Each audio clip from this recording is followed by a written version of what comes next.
Tragedy at Kumbh. UP authorities need to reflect on the lessons from Wednesday stampede. Better crowd management plans need to be in place.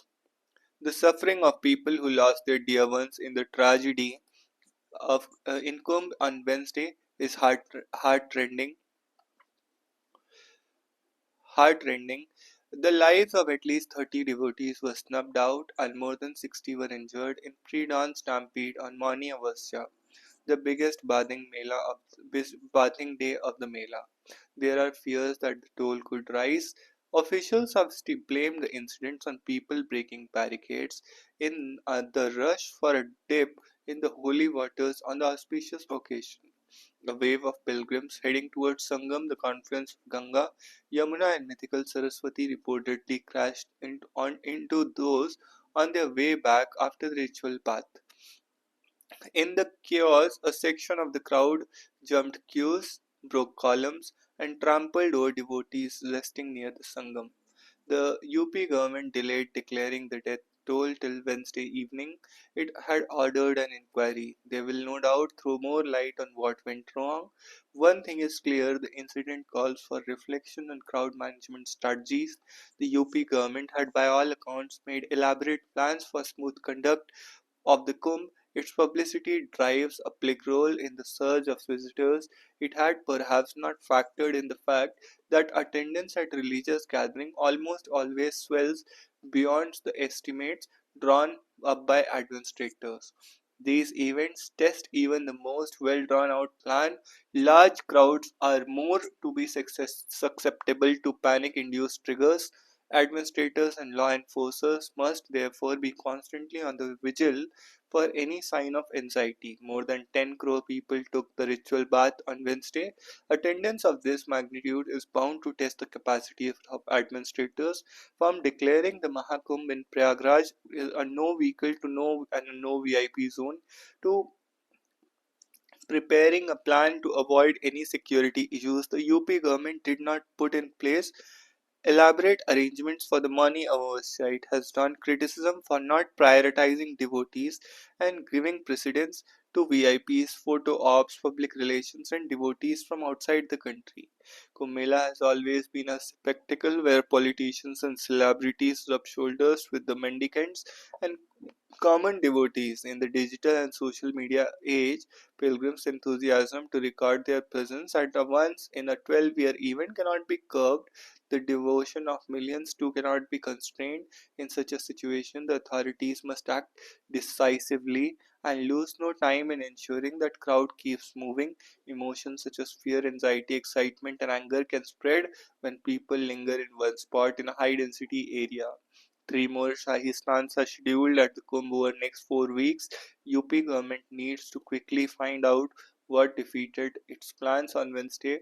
The inquiry into the tragedy has to be fast-tracked. If need be, the government should deploy more personnel on ground, bolster technology aids such as drones, or even take help from the country's top tech institutes who sync crowd management with real-time data.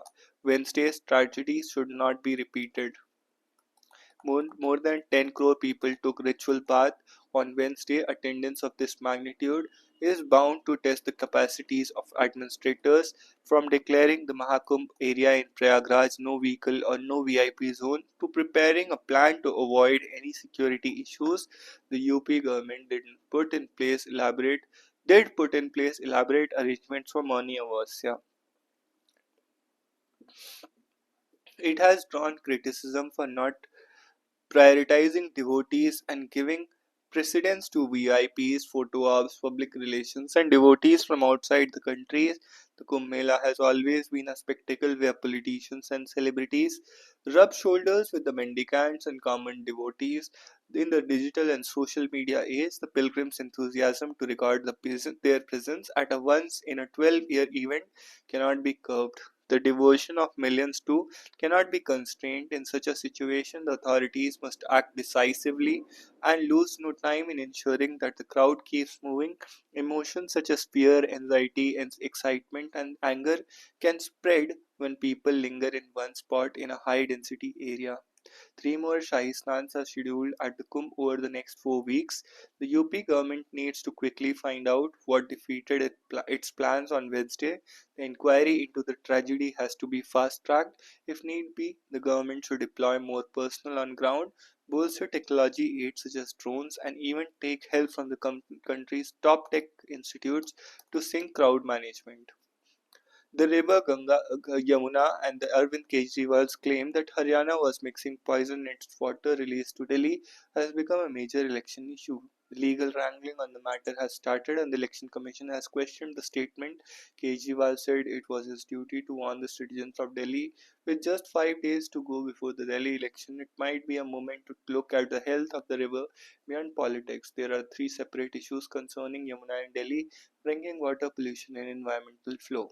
First, the facts. The water coming from Haryana is the only source of drinking water in Delhi, and anxiety about its potability affects citizens, particularly when accountability is opaque. The supply of drinking water becomes a crisis in Delhi every month.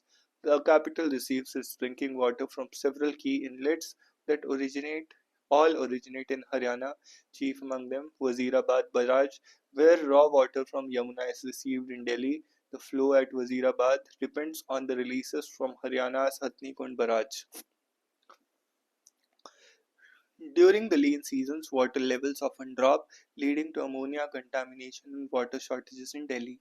The city's drinking water depends on these inlets. Treatment at Delhi's Wazirabad, Chandraul, Okhlam, Haidarpur, and Bhavna treatment plants rest entirely on the availability of water from Haryana. When the water supply is depleted, what goes into the treatment plants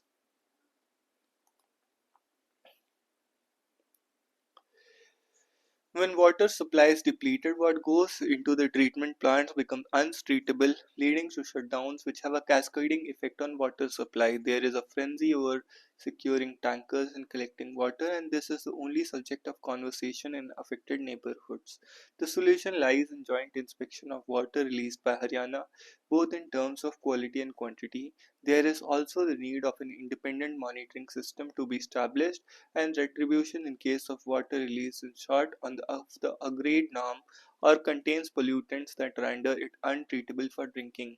In view of the extreme distrust between government and my matter going to the apex court every year, it is time a more functional and transparent system is put in place. The second, the issue is of pollutants. Apart from ammonia, this is larger due to sewerage. The solution lies in joint inspection of water released by Haryana, both in quality and quantity. There is also need of an independent monitoring system to be established, and retribution in case of water released is short of the agreed norms and contain pollutants that render it undrinkable. In view of extreme distrust between the government matter going to apex court every year, it is time to more functional and transparent system is put in place. The second issue is of pollutants. Apart from this is largely due to sewage flowing out of industrial effluent. This is largely due to sewage flowing in the storm water drains, the discharge of industrial effluent mainly from unlicensed household industries, solid waste dumping during the period 2018 and 21. National Green Tribunal set up Yamuna Monitoring Committee to monitor the abatement of pollution in the river. 5 reports were given to NGT which pinpointed the roles and responsibility of 16 stakeholders who contributed substantially to pollution. During the life of the committee, each of the stakeholders, which included Delhi Jal Board, Delhi Development Authority, and the governments of Haryana and Uttar Pradesh, committed to a slew of measures. These have never been undertaken. The Nazafgarh Supplementary and Shahadra drains are significant contributors to pollution in the Yamuna, as they carry substantial amounts of untreated sewage and industrial waste from various regions, including parts of Haryana and UP. To mitigate these, both states have established or committed to establishing sewage treatment plants.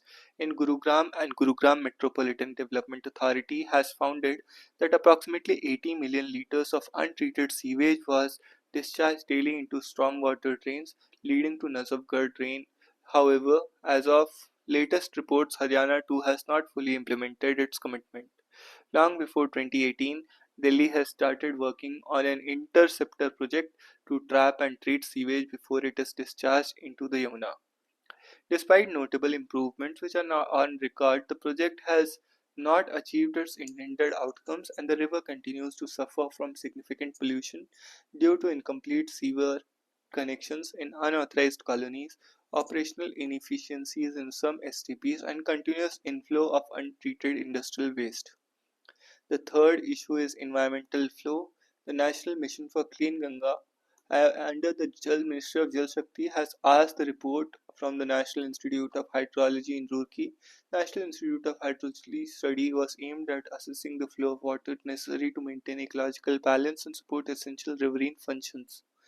The NIH concluded that current water withdrawals upstream significantly reduce the river's flow through Delhi, exacerbating pollution levels and harming aquatic life. It recommended regulating water releases from upstream barrages, especially during lean seasons, to maintain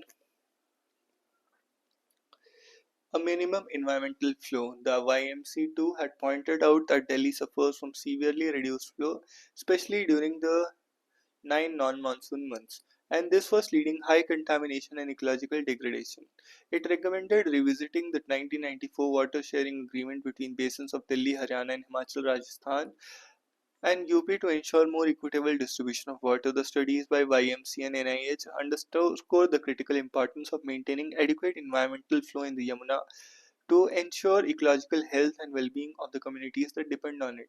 But it is unlikely that Haryana and other states will pay heed to this unless it is mandated either by the central government after arriving at a consensus or a court of law. Given the size and complexity of issues plaguing the Yamuna, it is time that people at the helm of affairs, politicians, bureaucrats, or engineers address major problems. The solutions are in black and white. What is missing is the will to reach a consensus and the deal with the problem in an equitable and just manner. Unless that happens, neither promises nor manifestos have any meaning. The sooner Canadians realize what is happening, the better.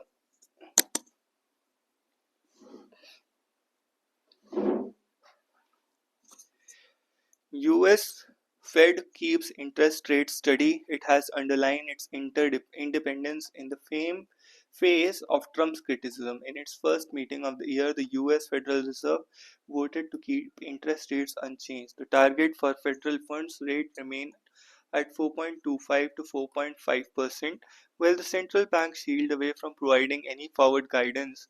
Most economists expected to hold rates in the next meeting as well. The markets have reacted negatively. The Dow ended the day down 0.31%, while the S&P 500 fell by 47.47%. The Fed noted the economic activity was expanding at a solid pace and unemployment had stabilized at a low level. While inflation remained somewhat elevated, recent data points out to the strength of US labor market. In December 24, 256,000 jobs were added, significantly outstripping expectations. The employment rate edged downwards to 4.1%, underlining the strength of growth momentum. However, data from the US Labor Department showed the inflation as measured by the Consumer Price Index rose to 2.9% in December, up to marginally 2 up from marginally 2.7% in November, indicating the last mile of disinflation is proving to be difficult. Sticky inflation coupled with strong labor market suggests less scope for greater policy easing. In his comments, Fed Chair Jerome Powell noted that the central bank would have to see real progress on inflation or some weakness in the labor market before we consider making adjustments. The uncertainty before the global economy and the Fed is how Donald Trump's policies on tariffs, taxes, and immigration will play out. Powell is reported to have said that the committee is very much in mode of waiting. However, the Fed has come under criticism from Trump on social platform. US President said the Fed failed to stop the problem they created with inflation. He added if the Fed has spent less time on DEI, gender ideology, green energy, and climate change, inflation would have never been a problem. This comes after Trump is reported to have told the business leaders via video at the World Economic Forum in Davos that with oil prices going down, I'll demand that interest rates drop immediately and likewise they should be dropping all over the world. While Powell responded by saying that it would not be appropriate to comment on what the president says, he has pushed back. Asserting the Fed's independence, he said that public should be confident that we will continue to do our work as we have always have focusing on using our tools to achieve our goals and keeping our heads down.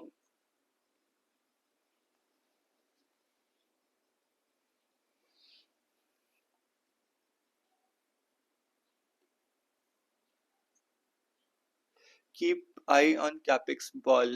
Interplay between public investment and growth will need careful navigation as India looks to achieve its target of $5 trillion economy over the next few years.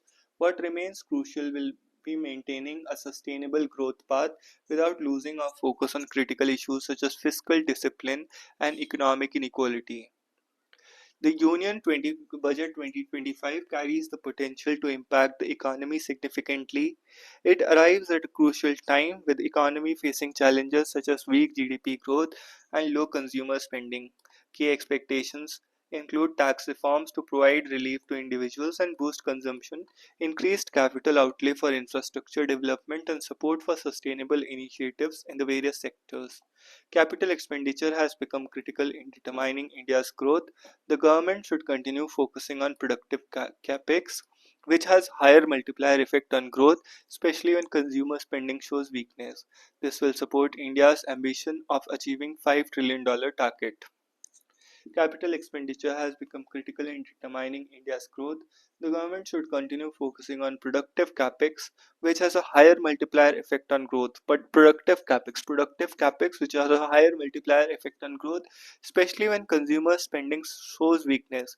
This will support India's ambition of achieving a $5 trillion target. Recent data highlights an increase in India's gross fixed capital formation, which has climbed to 30% of GDP during FY24, surpassing the pre-pandemic average of 28.9%.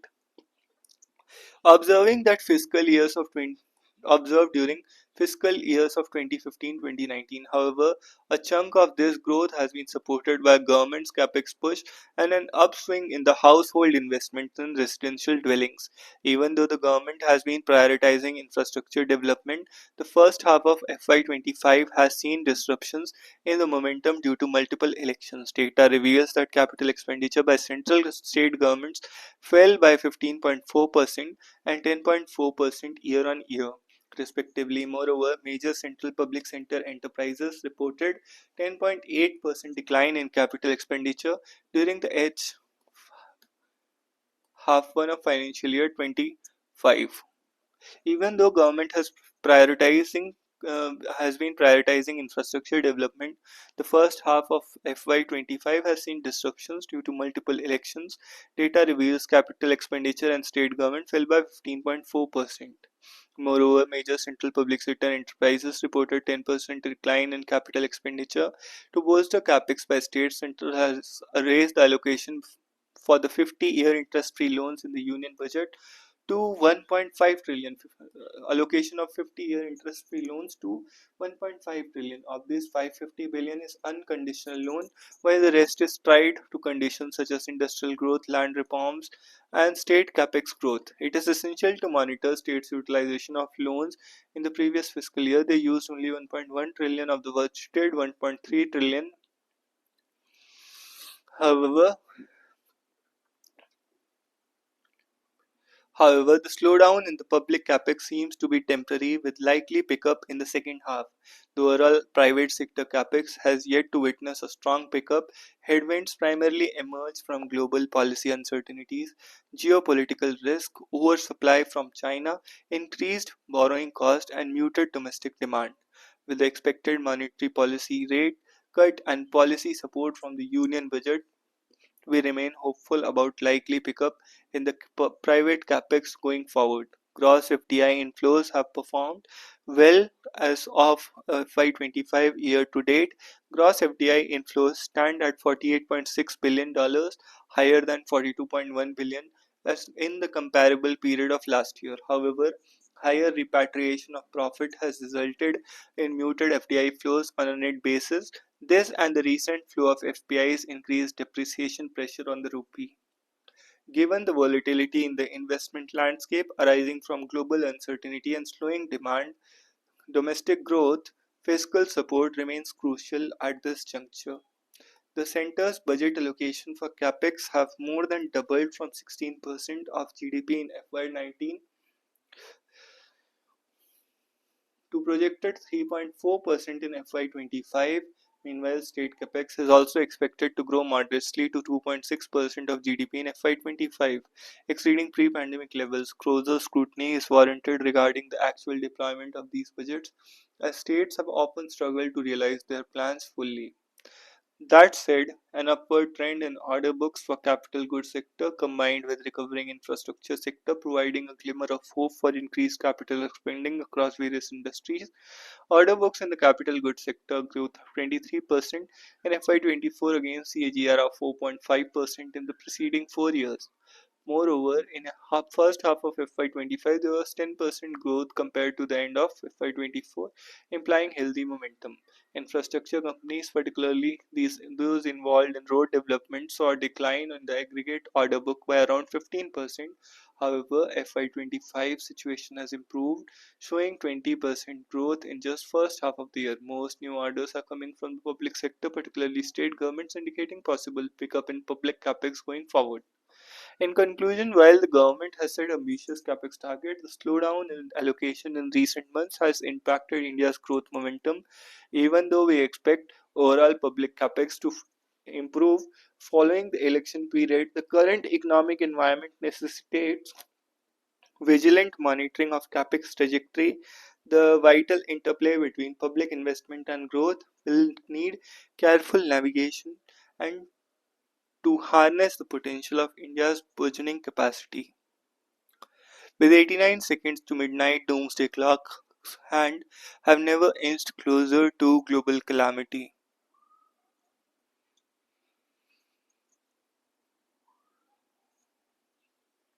The bad news is that doomsday clock's hands have inched closer to catastrophe. In fact, with 89 seconds to midnight, the bulletin of the atomic scientist has asserted continuing on the current path is a form of madness. The doomsday clock was created by a group of scientists who had previously worked on the Manhattan Project, the American R&D program led by Oppenheimer during World War II, which culminated in the atomic bombings of Hiroshima and Nagasaki. They recognized the growing dangers of nuclear weapons in a new era of geopolitical tensions and originally set the clock at 7 minutes to midnight. However, since the 2007, the BAS began factoring in the deadly risk posed by climate change.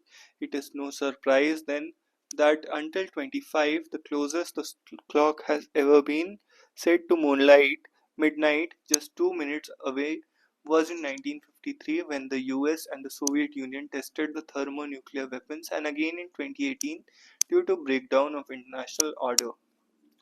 Global economy is slowly recovering from the devastation caused by COVID. Conflicts across the world continue to take their toll. Last year was the hottest year on record in human history. 25 could offer the little relief. In the midst of this turmoil, the doomsday clock ticks ever closer to midnight. While it is symbolic representation, it remains powerful call to action.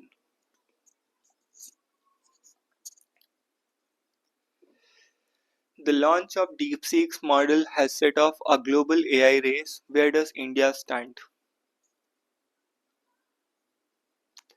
Unveiling the Chinese company AI tool has the opportunity to work on low-cost innovation. India has the talent and resolve. It must act now.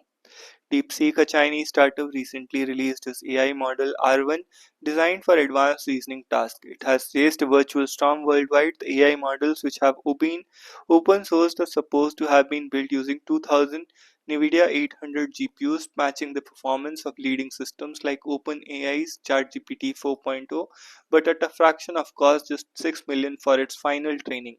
These numbers of AI infrastructure and cost of model development are an order of magnitude better than the leading frontier AI models. Some have hailed DeepSeek's emergence as the AI Sputnik moment, while others have expressed skepticism about the origins and actual cost of its rapid advancement. Stock markets are in a tizzy Startups, researchers worldwide have begun testing, even locally installing and trying to replicate the results of DeepSeek's models. The dust is settling, one thing is clear, the moment can catalyze new AI developments in the world. But what does it mean for India? Chinese engineers looking to develop foundational models or LLMs face significant challenges in acquiring large quantities and the latest versions of NVIDIA GPUs. Given three constraints, these constraints they cleverly combined several known AI engineering techniques while making some unique contributions as well to radically improve efficacies and lower cost of AI model training and inferencing. For instance, DeepSeek claims that it uniquely leverages reinforcement learning techniques to create AI model with advanced reasoning behaviors like self-verification and complex chains of thoughts autonomously. It uses a mixture of expert techniques to assign different parts of training tasks to specialized units or experts within the model, ensuring that only the most relevant sections are used at any given time to make the system more efficient. For instance, DeepSeek claims that it uniquely leverages reinforcement learning techniques to create an AI model with advanced reasoning behavior. It uniquely leverages reinforcement learning techniques to create an AI model with advanced reasoning behaviors like self verification and complex chains of thoughts. Reinforcement learning techniques to create an AI model. Reinforcement learning techniques to create an AI model with advanced reasoning behaviors like self-verification and complex chains of thought autonomously. It uses a mixture of experts technique to assign different parts of training tasks to specialized unit to assign different parts of training tasks to specialized units, ensuring that only the relevant sections are used at any given time. To make the system even more efficient, DeepSeek uses optimization techniques to quickly find the process information without using much memory, and also predict two words at a time instead of one. All these AI engineering methods make the system faster and more resource efficient while still handling complex problems. The lower cost encourages more startups to use DeepSeek in their real world applications. Several questions arise with respect to DeepSeek's implications for India. Why don't we create this here? Is there an opportunity to create new models in the future? Will our developers use models like this and benefit from them? Let us start with implications for developing AI applications first. Most significant aspects of DeepSeek models are their cost effectiveness and open access. These models achieve performance that matches existing models like GPT-4, but at a fraction of their cost. The API access is roughly one-tenth of the 20th the price of global AI models. Price reduction is a game changer for Indian AI industry. It means that high quality language models become much more accessible and affordable for a wide range of applications and users. DeepSeek is open source, which is very important as it allows users to download the model and run them on their own hardware if they have the capacity. We are already seeing others create local installations of DeepSeek models even without GPU. This means Indian startups don't need to rely on servers located in China. One can create their own version of DeepSeek service, much like Perplexity has already done. Second is the issue of AI research. India has a strong AI talent pool, but it's mostly focused on building applications on top of existing AI systems. While India can use existing LLMs very well for this purpose, we need to focus on fundamental research in order to create our cutting edge AI foundation models. There is a strong need for increased AI research funding and a shift in our approach to AI development. To start with, we expect that multiple efforts will be undertaken in India, in universities, and in companies where existing models of DeepSeek's Metaslama will be installed locally and fine tuned with India specific or domain specific data.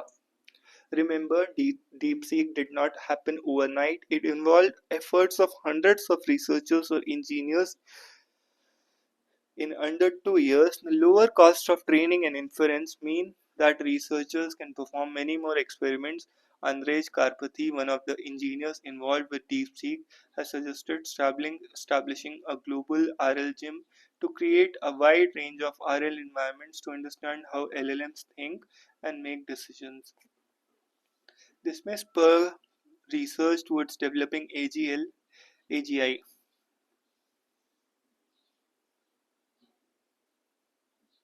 At the same time, let us not forget that there are several other areas of AI to research predictive AI and physical AI, for example. There are few efforts in India to create our own LLMs. We must use DeepSeek movement to catalyze multiple and competing mission mode projects to develop our own foundation models. Beside the government, private sector companies and philanthropists can also fund some of these AI grant challenges. India AI missions GPUs cluster will come in handy for these projects. Multidisciplinary teams should be put in place. The projects require expertise in AI frameworks like PyTorch, advanced attention mechanisms, efficient model training techniques, and reinforcement learning.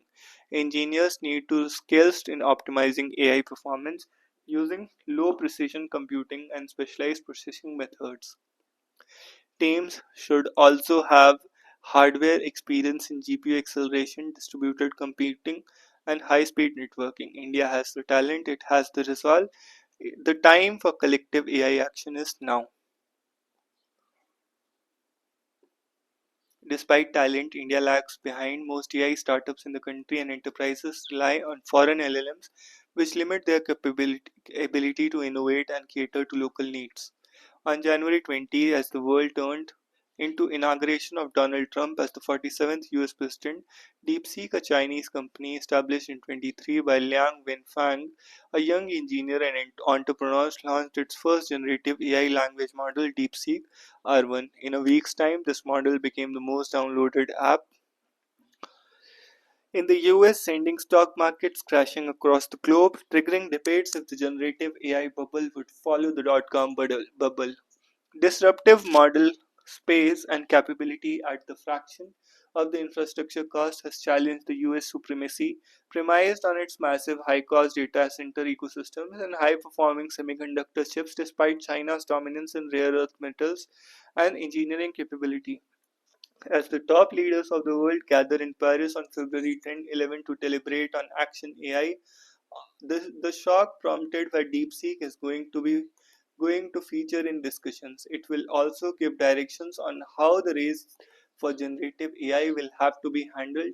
Generative AI is not just a technological frontier, it is a geopolitical battleground. The ability to develop and control foundational methods confers significant economic and strategic advantages. Countries that lead in AI innovation can shape global standards, influence international norms, and gain a competitive edge in industries ranging from defense to healthcare. The US China rivalry in AI is a case in point. The US has a long been dominant force in AI research and development thanks to its world-class universities, giants and venture capital ecosystem. However, China's concerted efforts to become a global AI leader by 2030 has narrowed the gap. DeepSeek's success is emblematic of China's broader strategy to achieve self-reliance in critical technologies and reduce its dependence on Western imports. For other nations, this rivalry presents both challenges and opportunities. On the one hand, the concentration of AI expertise and resources in few countries thus creating a new form of technological colonialism where smaller nations become dependent on foreign AI systems. On the one other hand, the democratization of AI tools and open source initiatives offers a pathway for countries to build their own capabilities and assert their sovereignty in digital age. India, with its thriving tech industry and vast pool of engineering talent, is a uniquely positioned to become a major player in generative AI space. Despite its strength, India lags behind developing foundational models. Most AI startups and enterprises rely on foreign LLMs, which limit their ability to innovate and cater to local needs. The effort to purchase 10,000 GPUs is yet to gather steam to able to support the modest AI projects being planned around optimal healthcare delivery, improved crop yields, and enhanced access to personalized education. Investing in foundational models is not just a matter of national pride, it is an economic imperative. Generative AI has the potential to add trillions of dollars to the global economy, and India cannot afford to be a passive consumer in this transformative wave. Moreover, India's diverse linguistic landscape presents a compelling use case for localized AI models with over 22 officially recognized languages and hundreds of dialects. India requires AI systems that can understand and generate content in multiple languages.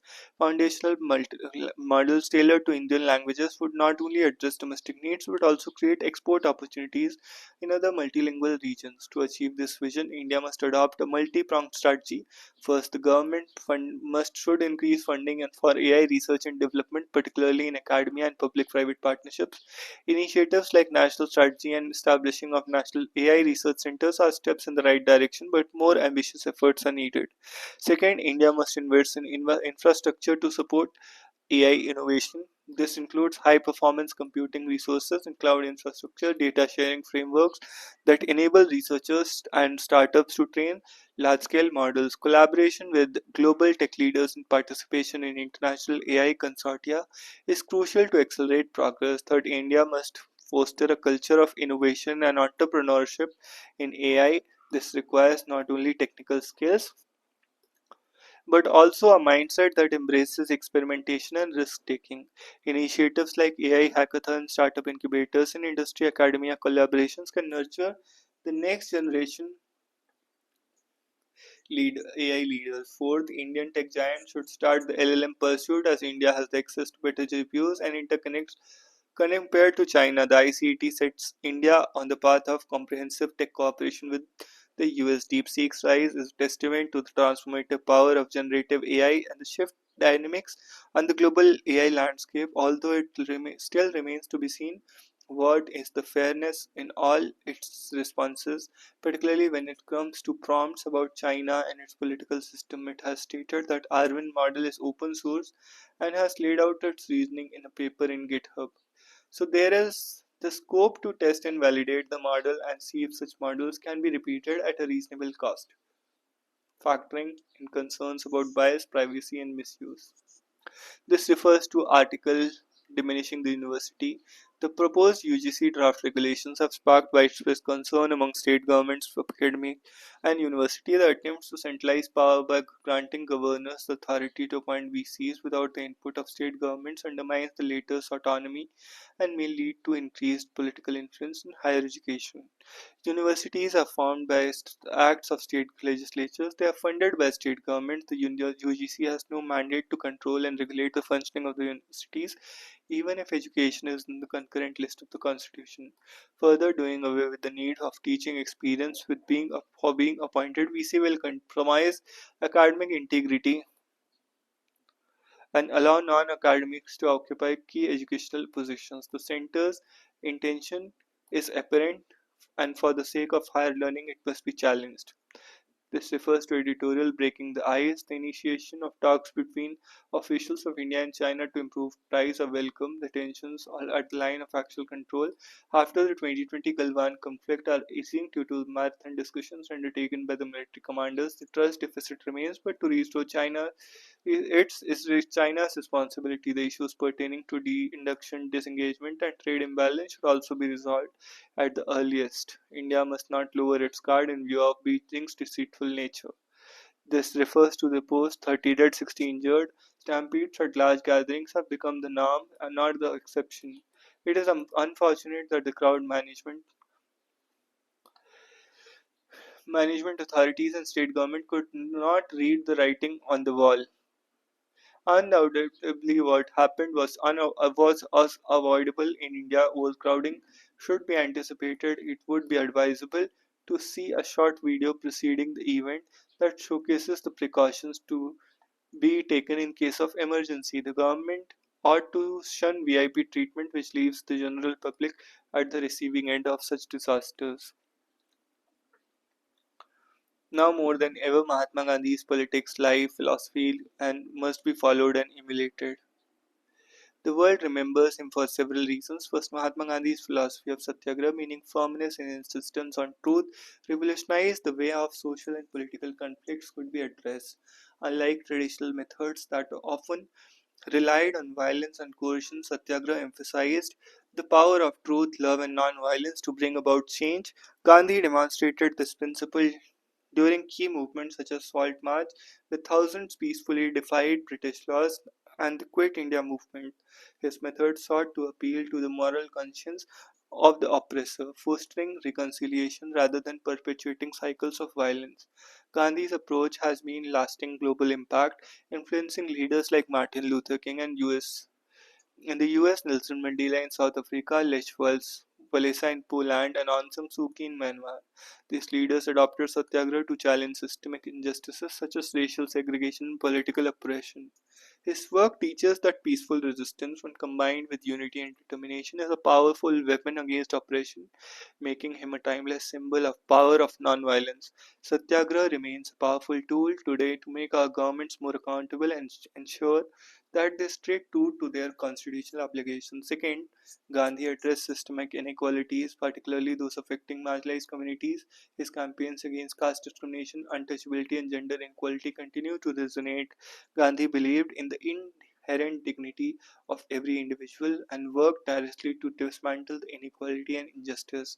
One of his most significant effort was his fight against the oppressive practice of untouchability. He advocated for their integration into the mainstream and their equal rights, challenging deeply entrenched social norms. His campaign included raising awareness from promoting education, and even living among marginalized communities to understand their struggles. Gandhi also championed gender equality by advocating women's education, their active participation in social and political life. He saw women as equal partners in the struggle for freedom and encouraged them to lead movements as seen in the Salt March.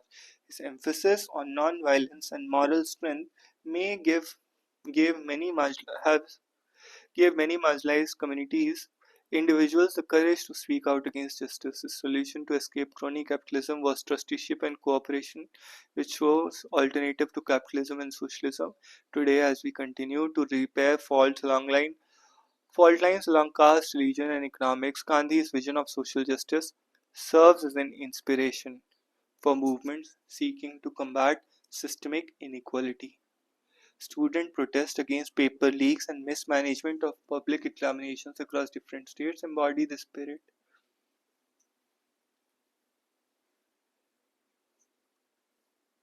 We have witnessed to one of the most successful peaceful agitations by India's farmers, which led to withdrawal of farm laws. Third, Gandhi's emphasis on Gram Swaraj is a shining example of empowering India's villages. He envisioned a society that is composed of autonomous, self-reliant villages. Gandhi championed simple living, self-sufficiency, and responsible use of resources. In an era of climate change and environmental crisis, his emphasis on sustainability and harmony with nature offers valuable lessons. Gandhi's lifestyle was a testament to his belief in simplicity and sustainability. He advocated for a life free from excessive materialism, emphasizing the importance of self reliance and local production. His promotion of the charkha spinning wheel symbolized the importance of self sufficiency and small scale community based economies. He argued that the true wealth lay in the well being of communities and their ability to live harmoniously. Fourth, Gandhi propagated morality in politics. His life exemplified integrity, humility, and courage. He showed that leadership rooted in moral conviction rather than power or wealth could inspire profound social transformation. He demonstrated humility, rejecting wealth and power and choosing to live among the people he served. His dedication to Satya and Ahimsa non-violence was unwavering, even in the face of adversity.